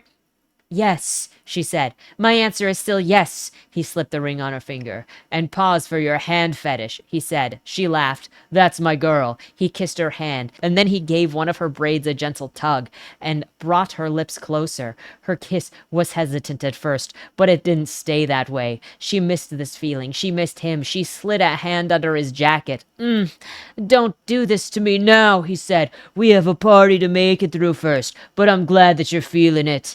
Well, you were holding that damn baby, teasing my loins. Don't you dare. Not yet. He laughed too. It's going to be our year, Bellora. Just you wait. And that's the end. So, it's a romance. It ends with marriage and a baby. It is a romance. The entire thing is about the relationship. It is a romance. Who is this for? Seemingly cozy / quiet fantasy readers, copy-paste storylines, not into world building, get quick to the interactions, but also no real story or stakes because you just want to float through it. The hook. Outside of the first 10% of the author's notes telling us to not worry about the story because we're not going to get it anyways, we're presented with two groups. Livonia, who lives alone, is completely alone and provides magic to her village that she lives in. She's got the pressure and desire to find a partner so that she isn't lonely anymore, but she also feels too smart for the men that are available to her in her tribe. Then we're introduced to George and Alfred, George being a seemingly indentured servant to Alfred, and Alfred being seemingly an upper-class treasure seeker of sorts, and by treasure, I mean magic artifacts. Their story starts off with the collecting of magic books from an obscure side character going to lunch and receiving a call that Alfred may be cured of his blindness. That will be his driving factor for him. It's likely from the introduction that Livonia will be the one mentioned as the breaker of the curse, and either one or both men would fall in love with her. That was my guess at 10%, is that it could have been a love triangle if it really wanted to be. Leaning towards Alfred, since he's the one that has the stakes, and he is also the one that immediately shows interest in her. So that's what the opening suggests. A romance and enemies to lovers, also with the suggestion that the men who killed your parents at the end of the chapter 1 with Livonia is going to relate back to Alfred's dead grandparents, which, yeah, it did. It was so predictable. Writing / pacing. I think that this book could have skipped the first chapter, which introduced Livonia, and had just gone with Alfred and George, because the introduction to Livonia was literally just for that. And not to start her story, but to show her being there before Alfred and George's story brought them to her. But if the book was without it, when we learned about the woman that was needed for the cure of the blindness, then it could have carried some tension of like the mystery of what they were going to run into and like the hostility they may have run into. Also, one random chapter opening from Livonia's perspective and then switching gives a false sense of start and what the story is going to be about necessarily. It didn't really pitch what the story was going to be. Granted, with Livonia's, you can look at it as she's pulling a Disney princess of, I want to see where the people are. I want to see them dancing. Descriptions. There are barely any descriptions, especially of the settings or scenes. It makes little to no effort to ground any place these people go. World building. It feels silly to do a note on this considering the preface, but the world building in this is non-existent. It doesn't even try to give any idea of the technologies or what's normal in this world. In some places, it's tribesmen and sorcerers, and other places it's planes and weathermen, and you've got teleportation. And how common is teleportation? Do they even need planes and cars when they can teleport? Who are the ones that have teleportation? How many people have teleportation? I already asked that, but literally how many people have teleportation? Livonia lives in this village, knows about carpet and radio and planes, even if she's never seen a plane or carpets, but not about zippers or soda or department stores or parties. You have parties in a village. It didn't go far enough to make her ignorant or clueless, and it didn't do enough to separate the living outside of her village versus the cultural clash of being in the city. They even have regular tourists at our village, albeit somehow no inns and no accommodations for them, despite the constant influx of tourism. They also have Beatles in this universe, like the musicians, but like, again, it never explains where our culture comes from in this made-up universe. Characters. The characters lack personality and depth and are just dolls being moved around for the author to make happen what they want to happen, meaning there is no tension, no goals, no anything. It's not as if there aren't the elements for it in here, but the author doesn't allow the characters to exist and who they're supposed to be, or who they're said to be, resisting and staying away from the problem or pursuing pushily, as it would have been required that the author problem solve in likely ways that are undocumented or messy or unplanned, and so they would be harder. This is an issue that I often see with plotters. They know where they want the story to go and they force the story in that direction regardless of whether it makes sense. It's like knowing where you're going to make the twist of someone being a bad guy, so the author never treats them with any dignity because they already hate anticipate them knowing where they're going to go, and so there is little to no surprise when it's later said in the story that somebody is a bad guy because they've always been treated with disdain from the main characters who treat everybody else well. Not only that, but the author forgets what color Livonia's hair is halfway through the book, and it randomly starts referring to it as having blonde hair. The only defining traits that Alfred has are that he's rich and that he's blind, to the point, quote, "Imagine being so hard up that you beg a blind kid for money." It's brought up randomly during interactions as he describes himself. Otherwise, it doesn't come up at all. He shows no struggle in his surroundings, still describes people's looks and living situations, no struggle walking or emoting or being somewhere new or reading other people's emotions, no struggle in finding people or groping around unable to find people in the crowd, no struggling to tell if there is food on his fork, no mention of any inability to hide facial expressions, and there is no impairment at all, making the blindness of his character feel like an accessory rather than a character trait that it was thoughtfully implemented. I could even understand it better if he was a treasure hunter because he used George like a dog. That's something that would have actually been an interesting character dynamic of he's blind, so he uses his indentured servant George to go and do the things like searching for stuff that he can't find because he's blind, making their relationship a bit strained, even though George obviously cares about Alfred. But there was nothing. The characters literally have zero personality. Alfred's dad is constantly accused of being terrible, but does nothing but be nice to him and make excuses for why he's going to help his son, even though he really shouldn't, and saying that he's going to break all of these rules in order to benefit his son. And his son just constantly cries, "Why are you doing this to me?" That could be funny too. It's not written that way, but dialogue. I don't have much to say on the dialogue. It is what it is. It's often used for exposition dumping and stuff with plot. A problem with this novel is that it gives zero plot or stakes from the beginning, but fakes it. Like the first chapter teases tension of someone who killed Livonia's family before her, but then George and Alfred come along and are completely toothless. Then they've got this whole war history behind the Atlantis people and the people of this village, and there's zero behind any of it. There's zero historical tense relationships between the villagers and the Atlantans. Meanwhile, Alfred's stated goal is to find treasure and can also solve his blindness because his parents desire it. So his whole push is to go and do this so he can cure the curse because his parents said so, but he doesn't want to cure the curse, and he also knows that it's fake, and he's the one that admits to them that they can't fix it anyway.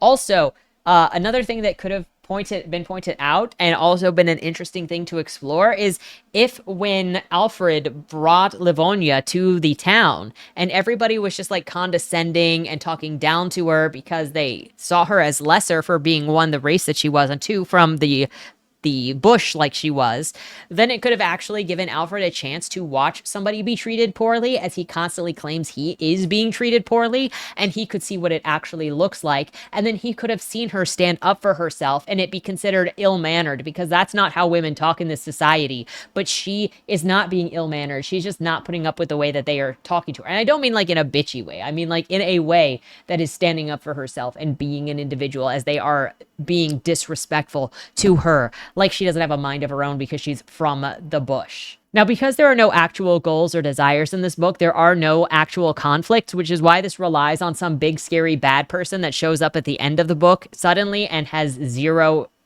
impact on anything.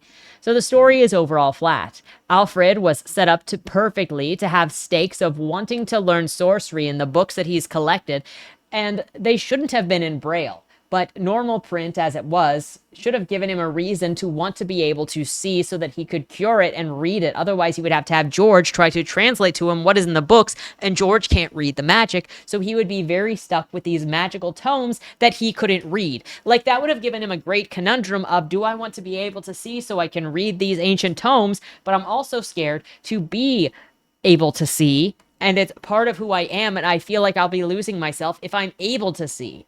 And there could also be a part of rebellion or resentment of him thinking that his parents don't like him because he is blind. And that's something that also never got talked about in this book or resolved or even discussed. He's going to keep throwing it in your face that there's this big thing between them, with the parents wanting him to be able to see and him believing that his parents think that he's a burden, and they never talk about it. That is a character moment that is set up with constant reference in the book, and it just rolls it over and ignores it.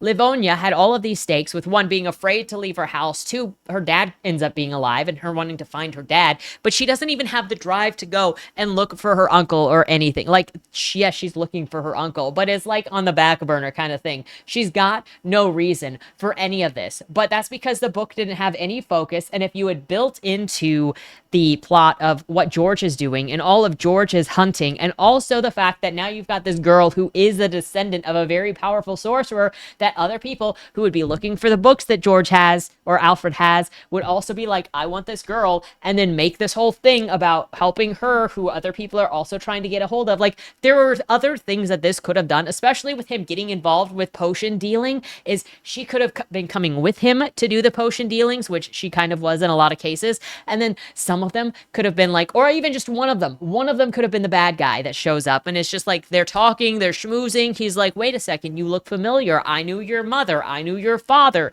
and then he is the one behind kidnapping her that Alfred actually got her into, and he's like, oh my gosh, I am a freaking idiot, I pulled her into this dark mess.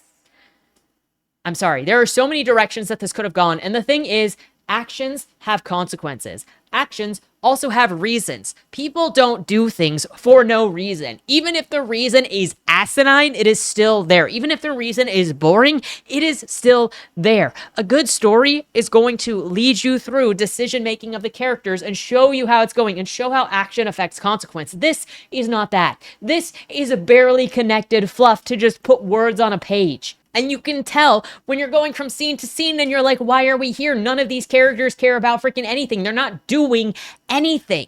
There is no desire to move. There's no desire to do anything. And it's just a waste of time.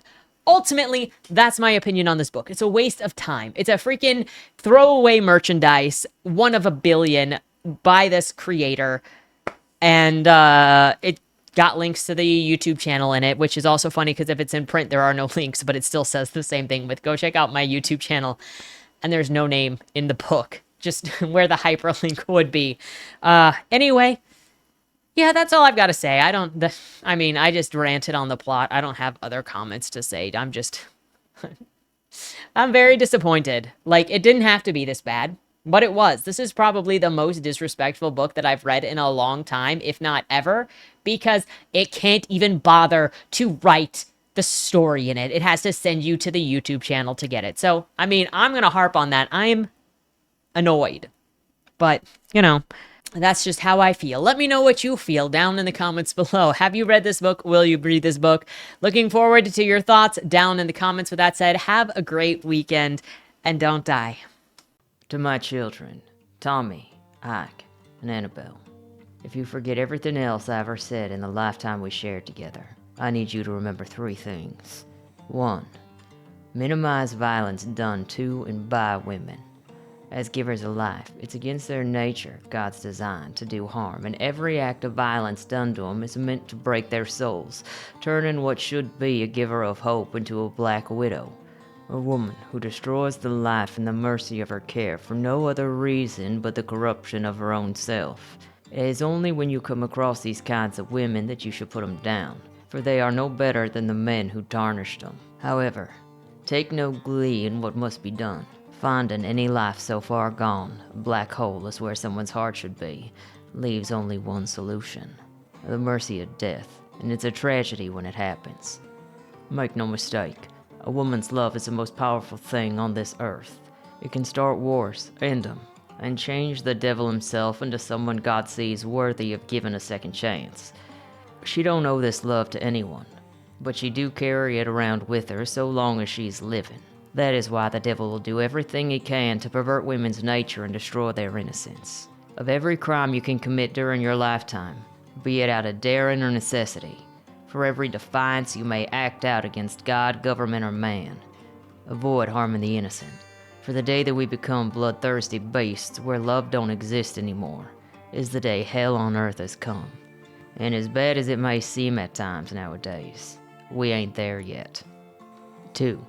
Everything you do in your life will create consequences, both seen and unseen, extending further than you can imagine. Nothing you do exists solely within your arm's reach. Think about every decision you make, every action you take. because you won't know how long your choices will stalk you, be them destructions or blessings, rumors or history been made. The truth of the matter is, your life will be controlled not by the truth of what you done, but by the way others carry on about you. And the thoughts of others are more real in the long term than what you know to be true. It won't stop affecting you just 'cause it ain't real, and no matter the life you've lived, most men can't outrun what's written in them in ink. It ain't hopeless though. Be firm in knowing who you are outside of the noise, and live beyond the means of the news of the day. 3. There ain't anything stronger than a family you build for yourself. What you put together is worth fighting for. Protect your loved ones with your life, and they'll give theirs in return. Family ain't defined by blood, understand that. And for as strong as the bonds of your family are, know that you'll find just as much passion in the people who hate you. While you'll risk your life for those you care about, those who find your existence to be an insult to theirs will risk themselves to put an end to their affliction. As cruel as it may seem, a man who hates you will stop at nothing until one of you is dead. It's a mistake to believe anything different. Don't let you be the ones taken from, be it by outlaw lawmen or by someone in between. The only one who'll be looking out for you is you and your kin. Maybe there's another way to be, but in all my years I've seen the worst of man, I ain't found another way around man's desire to conquer against all else. There ain't a changing of that mind, and sometimes I believe there ain't the ability for man to change at all, least of all through lead or legislation. I ain't claiming to be right about nothing. On many things, I don't want to be right. But what I do want is for my kids to live a better life than the one I did and avoid the mistakes that I made while finding the truth and purpose in what matter more than gold in this country. It's my hope that by sharing the things I learned that my kids will be better than their old man ever was, and that what I done isn't what people remember me for, but who y'all are going to become. That'll be the legend of Bill Cassidy.